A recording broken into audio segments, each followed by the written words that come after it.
Okay, can everybody see that? Excellent. Okay, so today we've gathered to talk about the DV bonus project. So that's kind of the question we're starting with. Why are we here? HUD makes most years makes funding available specifically for programs, new programs to address domestic issues around domestic violence. In 2022, the Heartland Continuum of Care had the opportunity to apply for $59,622 in DV bonus project funds for rapid rehousing and other programs. And we didn't get any applications as part of our local competition. So this year, a big part of having this meeting is just to pull together interested organizations to see what we might put together. These projects can look a lot of different ways. One of the ways they look in some communities is that there might be the collaborative applicant. In our community, Sangamon County Community Resources is the collaborative applicant. Sometimes in communities, that entity will apply for this funding, and then we'll have sub-recipients, a service provider, a housing service provider, a domestic violence service provider, who do certain parts of the grants. Sometimes a housing agency might take on the grant and sub-recipient out to a domestic violence sub-recipient. There's a lot of different ways these types of things can be structured. And we'd love for folks to just be creative around what needs we see as a community and how we might be able to partner to put it together. So that, and then here, there's a little bit about, and actually I think the next slide does a better job. DV bonus projects are intended to meet the needs of survivors of domestic violence, dating violence, sexual assault, and stalking who qualify as homeless under paragraph 4 of the homeless definition at 24 CFR 578.3. Persons who are fleeing or attempting to flee human trafficking may also qualify as homeless under paragraph 4. So therefore, survivors of human trafficking are also eligible for DV bonus projects. What types of projects are eligible? This, again, it's a COC grant, so there's certain categories, or it's a HUD COC grant, there's certain categories that are eligible, and then there's also some that are typically eligible for other continuum of care programs that are not for this one. So the eligible project types are rapid rehousing, joint transitional housing and rapid rehousing, and then supportive services only for coordinated entry. Projects that are ineligible are permanent supportive housing and HMIS. And I know as our community is looking at the types of projects we want to see, we'd really like to see a rapid rehousing program project applied for this year with these funds. So with that in mind, the next few slides, they, as HUD lays out what they're looking for communities, they're pretty prescriptive. They give us a good idea of what to them is a quality grant or at least a quality application. And so I thought it might be helpful just to kind of walk through their scoring mechanism to give us an idea of really what they're looking for. So they grade DV bonus projects on a 100-point scale. 50% of that, or 50 points, come from our larger COC score. One of the reasons, again, the impetus for having this meeting is that last year, our COC scored within 11 points of the highest COC in the country. So that means and out of those 50 points, we would have scored pretty high and gotten a lot of those. In previous years, we likely would not have been quite as competitive. So 50% of the score comes from that larger application we fill out, or larger grant application we complete as a community. Last year, there were also some new points of emphasis for HUD. So in 2022, one of those new points was COC collaboration with victim service providers. Up to 10 points are in direct proportion to the score received on scoring factors outlined in those points there and then outlined below. So part of that is addressing the needs of victims of domestic violence. This is, again, part of the grant application. We have to demonstrate that victim service providers are voting members of the continuum of care, and that the continuum of care regularly collaborates with DV organizations, including to update COC-wide policies and ensure all housing and services provided in the COC are trauma-informed and able to meet the needs of survivors. We're fortunate in this regard because our Sojourn and Angela sits on the board of directors, also provides training to other community organizations. There's a lot of points that we have through that we get through some of Sojourn's efforts in particular. In the past, we've also pulled together other training opportunities. And even in the email that this information was included in, had information about a training that's taking place next Thursday too, in case you didn't notice that. And then the other one is comparable databases to evaluate domestic violence providers. So they're looking to see that COCs demonstrate it required organizations serving survivors of domestic violence to submit performance data, including comparable database data if the provider is a victim service provider. So they want to see that as a COC, we should be analyzing, and we look at utilization every month for all of our programs that are in HMIS. Domestic violence providers cannot be in HMIS. So they want to know that there's a collaboration there, and that data is being looked at and analyzed. The remaining points, 10 of those are from demonstrating the need for the project.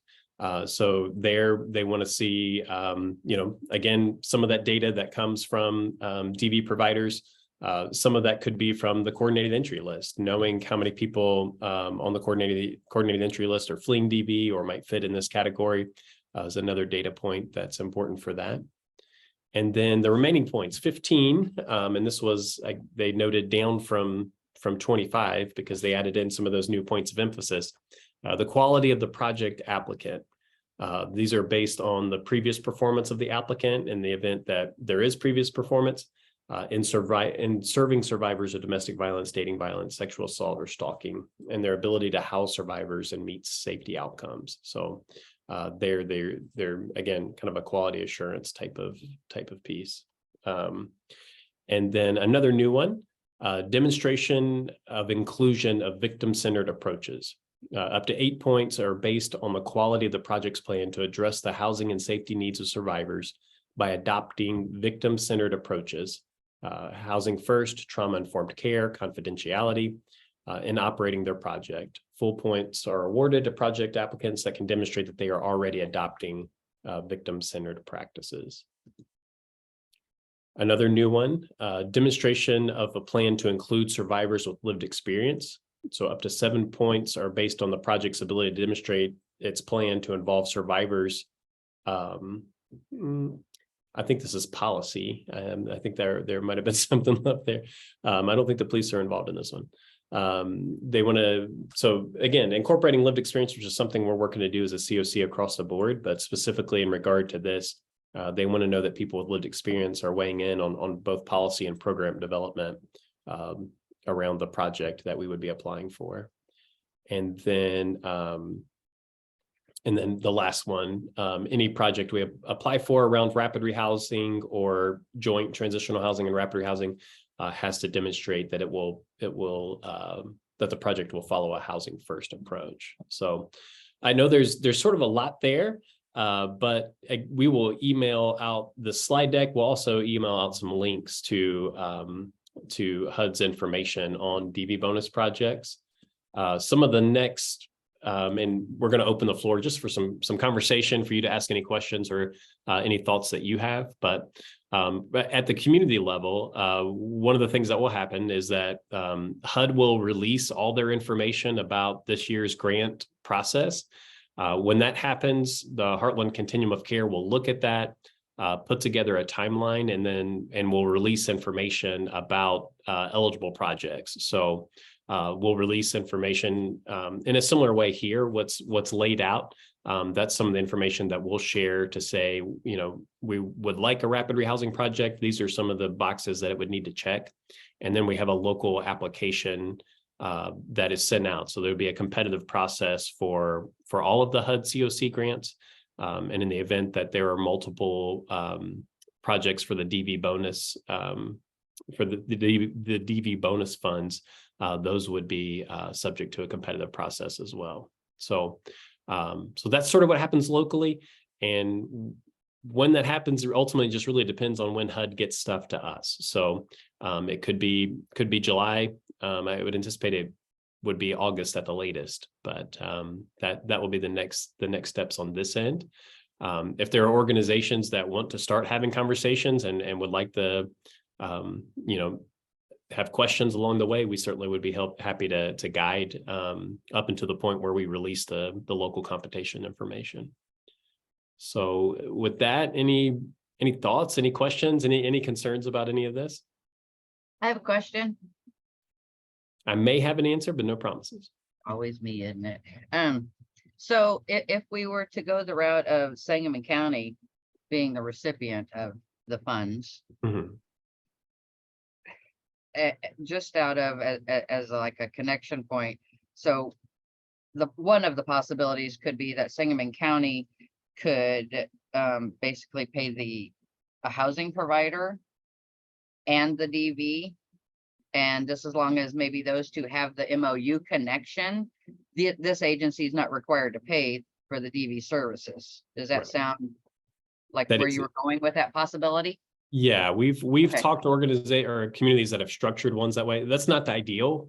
That wouldn't be the ideal for us. I think that would be like a last case scenario if we don't have any, if that's what we have to do to pull a project together.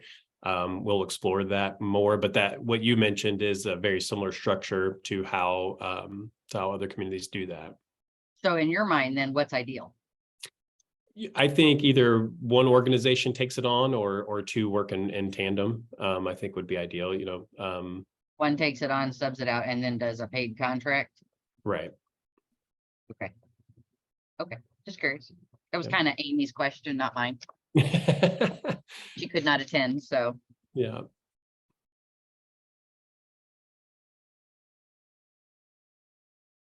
Since nobody else is asking, I'll ask another one. And this is for me. So I know on that scoring, all those scoring scenarios, it did say about the comparable database. Mm-hmm. And are they currently presenting to you guys as far as actual reports pulling from the database, or is it just, like a handwritten printout or something along those lines? Yeah, we have. I'm just trying to figure out in my head data wise. Right. Yeah, I mean, when we ask for data, it gets provided. So for home ARP and those types of things, I think what would be probably what HUD's looking for are things like, okay, every month the HCoC board is looking at utilization. Trying to pull similar data in to go alongside that is probably what HUD's looking for.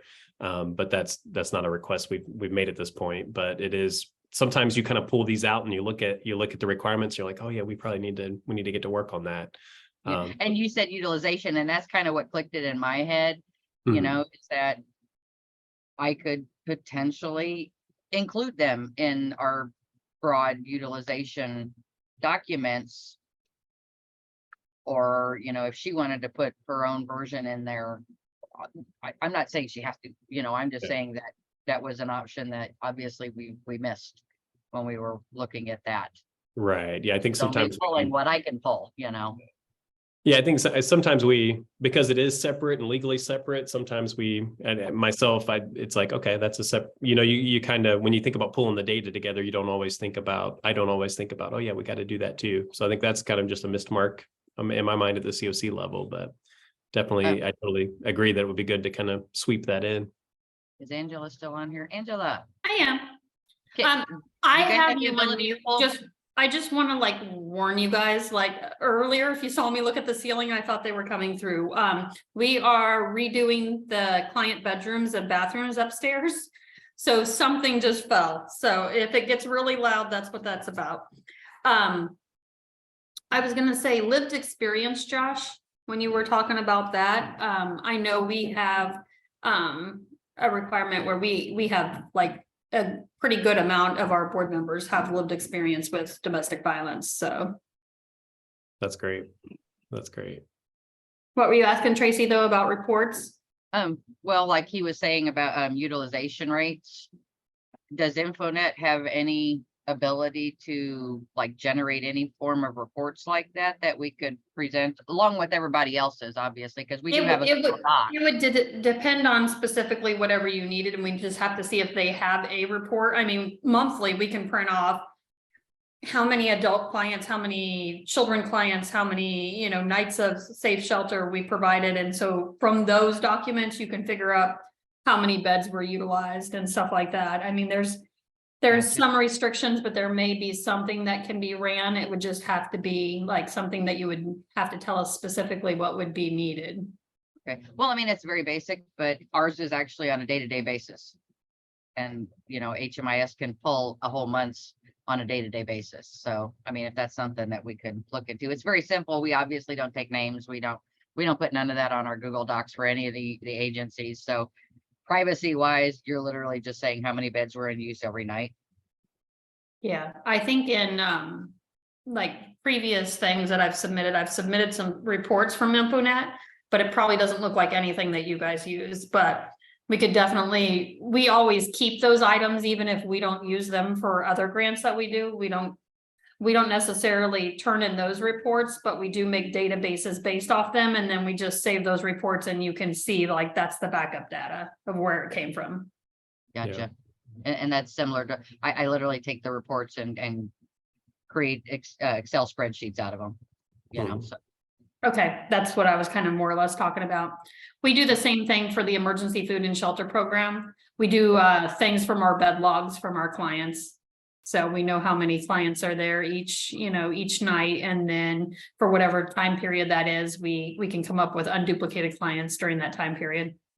Yeah, that's great. So I mean, it sounds like you might even already be doing what's comparable to what's in that utilization spreadsheet then. That's cool. Yeah, we'll follow up after this about, you know, how to pull that in. That would be great. All right. Any other thoughts or questions about this? You know, I think our hope more than anything with this call is just to start a conversation and see where it takes us. Anticipation that we probably have a month and a half maybe to kind of settle on something, or to at least get to a point where likely the competition is going to start.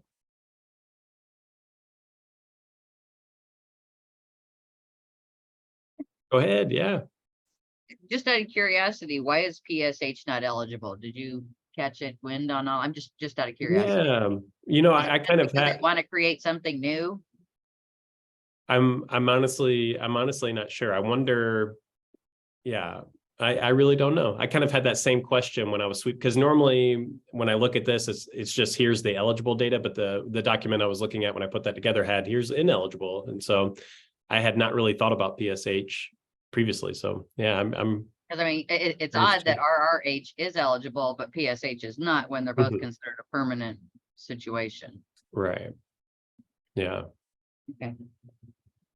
I'll That was per last year's NOFO too. So that's the other part, that those things could change on an annual basis. So when we get the updated information, it could look a little bit different, and they may add new requirements and adjust the scoring metrics too based on that. So there likely will be some changes.